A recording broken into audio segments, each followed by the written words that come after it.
Nephrology at Mansoura Urology and Nephrology Center and the Mansoura College of Medicine, and currently is a professor of nephrology Kentucky University in USA. دكتور عمرو ما شاء الله من الطيور المهاجرة اللي تشرف وطنها في أي مكان يعني. Dr. Amr will speak about very important talk, bone kidney cross talk, and the role of bone as a pivotal endocrine organ. Dr. Amr.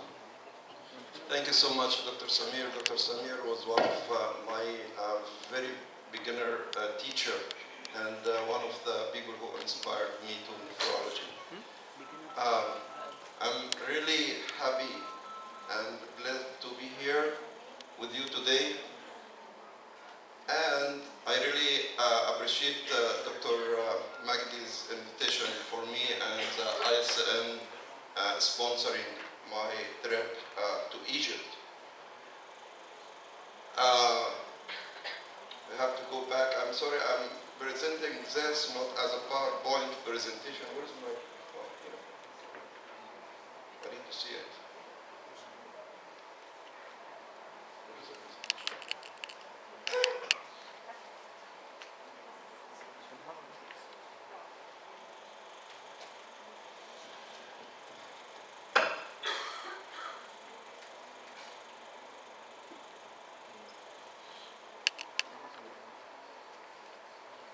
Sorry for this technical problem.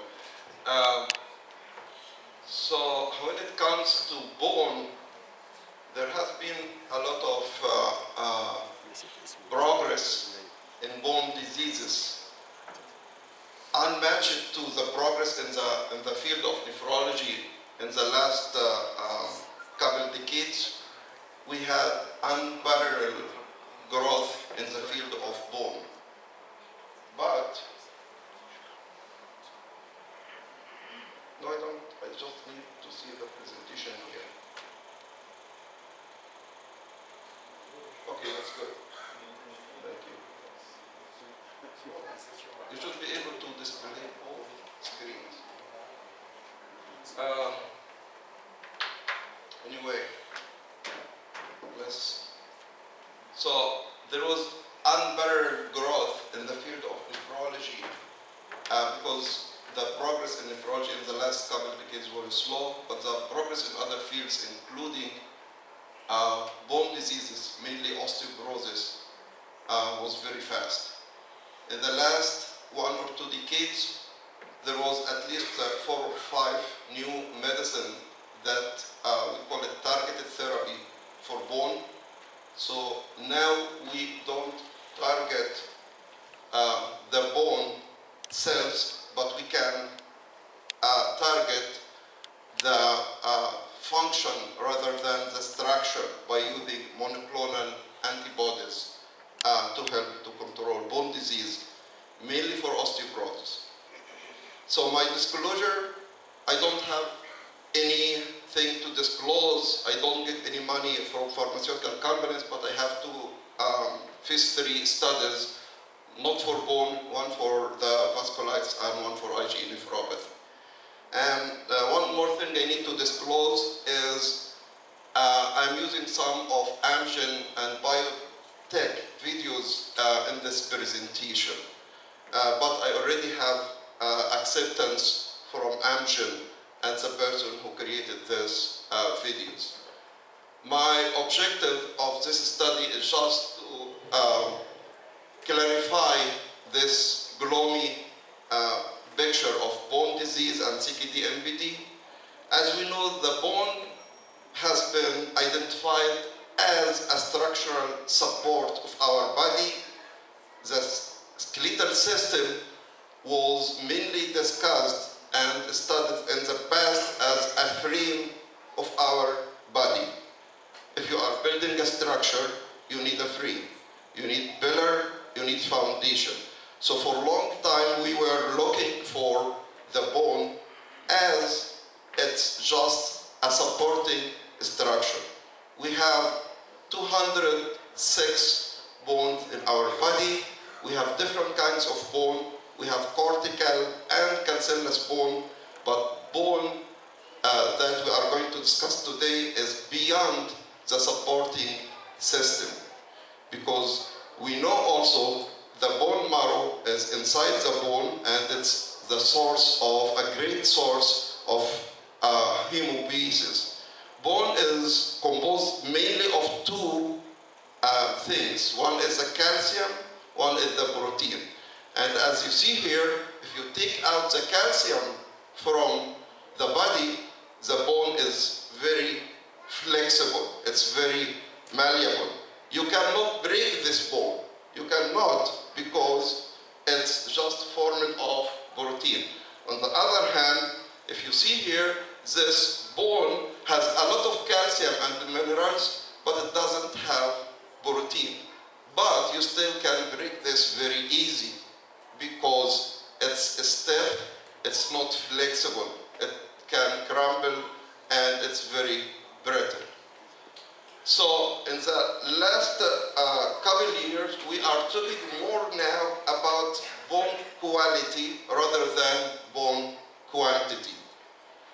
To understand what's going on, we have to go back to the histology. We have four kinds of cells. We have osteogenic cells, osteoblasts, osteocytes, and osteoblasts.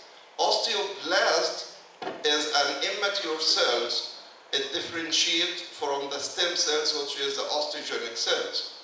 Then, when it matures, it changes its structure and function and becomes an osteocyte.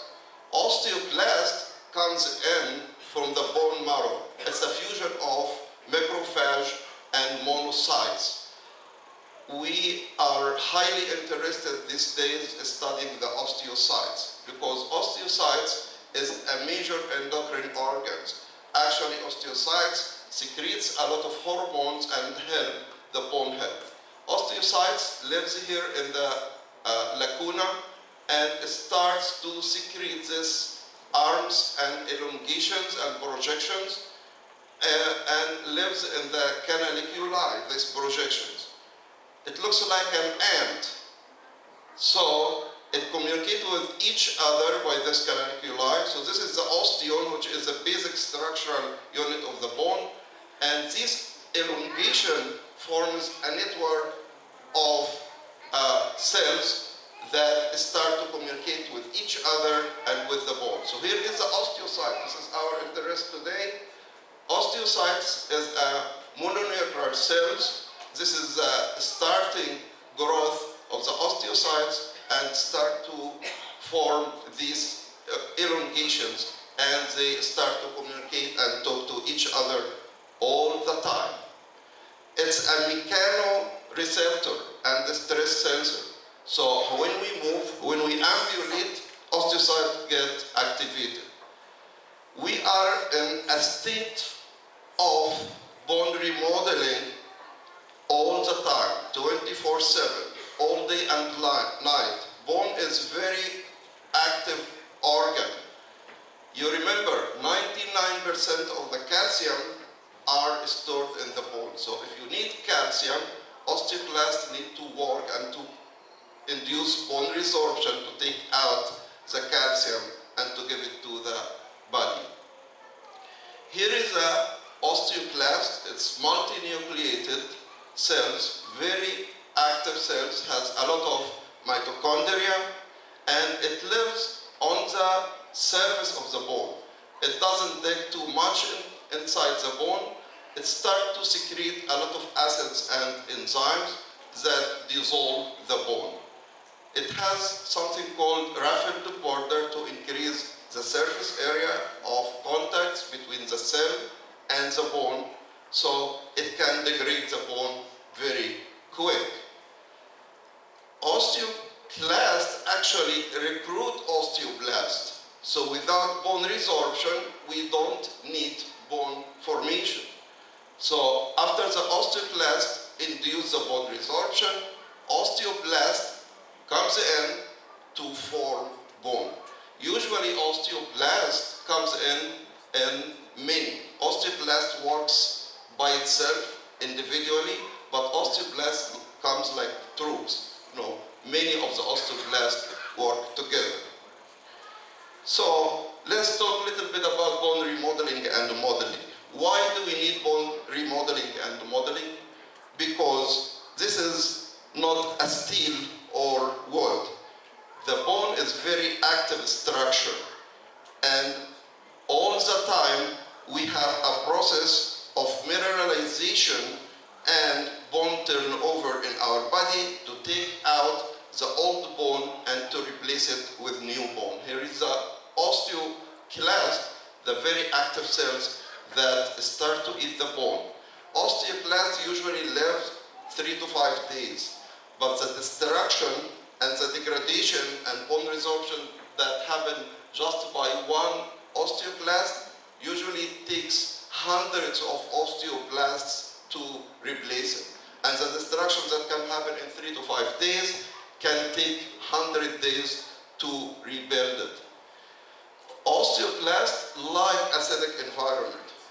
Yesterday you have a nice lecture from Dr. Khalid about the acid base and the acidosis, and he mentioned some effects of acidosis on the bone. Increasing protein intake, increase the environment, the protein, the acid load in the body, and the bone, because it's a buffer system, start to respond to this by having more bone resorption.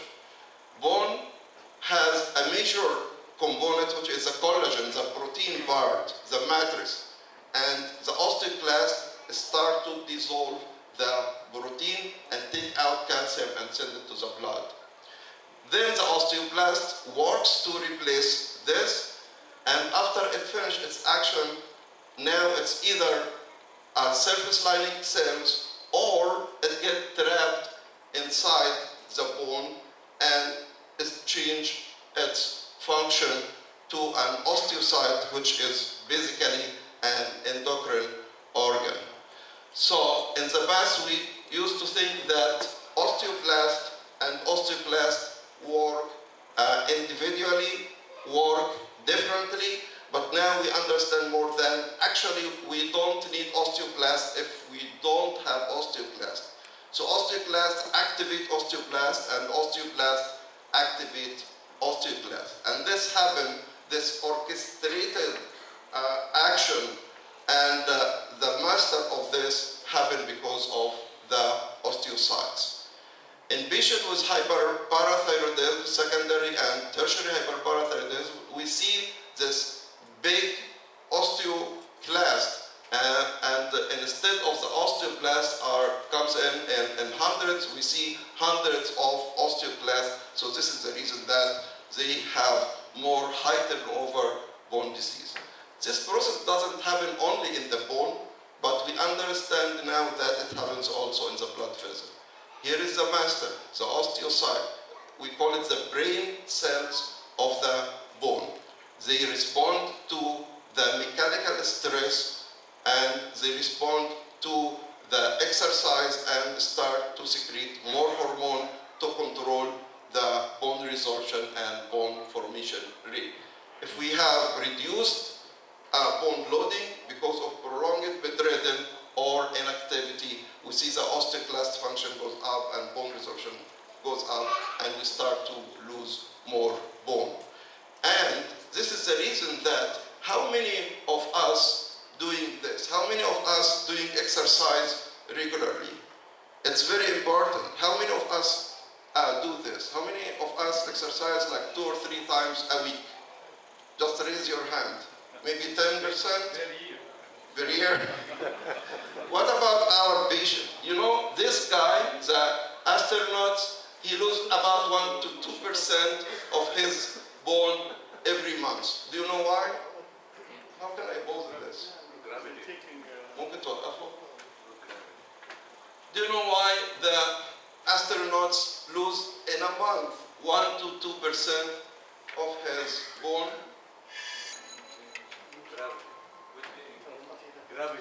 Gravity. Dr. Sob, as usual. Okay, gravity. We are in a state of load.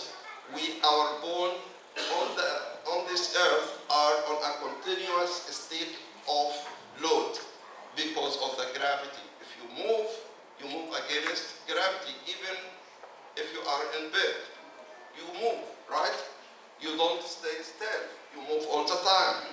And this movement actually stimulates the osteocyte to send the right signal to increase bone formation, to activate the osteoblast, and at the same time, it secretes the right signal for the osteoblast to decrease the bone turnover. Patients who stayed in bed or patients who have sedentary life, don't exercise and eat more protein, especially with animal source, and have more acidic environment, they start to lose more bone. This guy who lives without gravity, he loses a lot of bone. We need to go back more. Yeah, how do you see this? I cannot see it here. Go back. More. Okay, here. So, on the other side, this guy doesn't only gain muscle, but also gain bone. If there is unmatched, increase in bone or in the muscle rather than the bone, this guy can fracture. And this happens all because the osteocyte function. This guy has very good osteocyte. This guy has osteocyte dysfunction, and this usually happens also in patients with chronic kidney disease. Chronic kidney disease patient has osteocyte dysfunction. So what does osteocyte do? We call it the brain cells of the bone. And just as a metaphor, if our bone is a bird, so one arm of this or one wing of this bird is the osteocyte. The other wing is the osteoblast. But the master of this is the osteocyte. The brain of this bird is the osteocyte. So osteocyte orchestrates the action and the synchrony between the right and left wing. It's a mechanoreceptor. It feels and senses any workload in the bone and start to improve the bone health by responding and secreting some chemokines, hormones, cytokines. So osteocyte dysfunction happens in patients with chronic kidney disease, in elderly people, people with osteoporosis, people with heart muscle dysfunction, and beyond. Osteocyte secretes major hormones, secretes the major source of FGF23 in the osteocytes. Osteocyte secretes sclerostin, activin A, rank L, and a lot of prostaglandins. So osteocyte is a major contributor to our health and a major endocrine organs. Let's talk a little bit about FGF23. FGF23, the fibroblast growth factor 23, is a major phosphatory hormone. It's 251 amino acid. We know that BTH is an 84 amino acid, but FGF23 is a higher molecular weight protein that comes mainly from the osteocytes, and the major reason for stimulation of FGF23 secretion and production in patients with chronic kidney disease is to increase phosphate excretion, to decrease the positive phosphate and calcium balance in our patient with chronic kidney disease. FGF23 starts as a compensatory mechanism. So at the beginning of the CKD, earlier in CKD stage 2, 3, and 4, it's a compensatory. But when FGF23 transition from adaptive to maladaptive, it starts to contribute to the left ventricular dysfunction and left ventricular hypertrophy. It's actually acute phase reactant. It increases interleukin 6 and CRP. It increases the TGF-beta and can induce renal fibrosis, increase the tumor necrosis factor alpha. It deactivates the vitamin D or prevent the activation of the 25 to 125 dihydroxycholecalciferol, it has antimicrobial suppressants effect. So overproduction and the maladaptive increase of FGF23 is very bad, especially in late stage of CKD and patients on dialysis. So this is the first hormone that we know that comes out from the bone. You can go on. The next one that we are going to talk about today is the sclerostin. Sclerostin also goes up in patients with CKD and in patients who don't exercise. Sclerostin is a protein that actually suppresses the bone formation rate. It suppresses the osteoblast function. It goes to the osteoblast, it has a receptor on the surface of the osteoblast, and there is different kind of receptor. It's lipoprotein receptor, mainly 4, 5, and 6, and it attaches to the osteoblast and inhibit something called Wink signal. Wink signal is very important in the embryogenesis, on the development of a skeletal system, and in skeletal repair. So we cannot form a bone, or the osteoblast cannot function without the Wink signaling. So sclerostin suppresses the Wink signal, and the osteocyte responded to the immobilization by secreting more sclerostin that suppress the bone formation. We were more concerned about bone resorption, but we usually forget the bone formation. It's very important to improve bone formation rate, because our patient actually can have low or adynamic bone disease. At the same time, they have high turnover bone disease. So we need, I think, to advise our patient to be active, ourselves first to be active, to have normal bone health, and also to ask our patient to exercise, to improve the osteocyte function, and to improve all of these molecules and hormones that comes out from the bone. Other protein that comes out from the osteocyte is the activin. Activin A is widely expressed in the osteocytes. It start in CKD stage 2. We published this article earlier this year about the abundance of the activin A in the serum of our patient with different stages of CKD. Inhibition of activin A by blocking its receptor not only improve the bone health, but also decrease the cardiovascular calcification. So activin A